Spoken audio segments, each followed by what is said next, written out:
Already వెనుకబడి ఉన్నాము. కేంద్రీయ విద్యాలయంలో బొచ్చడు పైసలు ఉంటాయి కేంద్ర ప్రభుత్వంలో. ఈ బిచ్చగాడు రేవంత్ పోయి అడుక్కుంటా ఉంటాడు మోదీ గారి దగ్గర. ఆర్ఎస్ఎస్ లో మాకు నేర్పిస్తారు. మేము జాయిన్ కాగానే రాజకీయాలు దేశం మొదలు, తర్వాత ప్రజలు, తర్వాత దళము అంటే బీజేపీ మాకు, నాలుగోది మన సొంత కుటుంబం కానీ మనం కానీ. ఆ డైలాగులు కొడుతుంది రేవంత్ ఎవరు ఇంప్రెస్ చేయనీకే.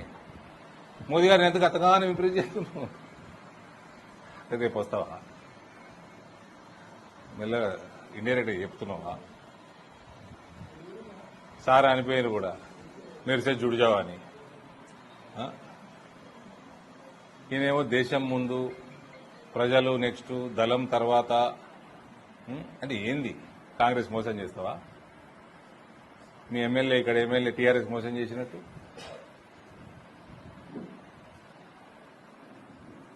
ఆ కాంగ్రెస్ గవర్నమెంట్ ఎట్లా బుద్ధి లేదు ఢిల్లీలో కూర్చున్నానికి.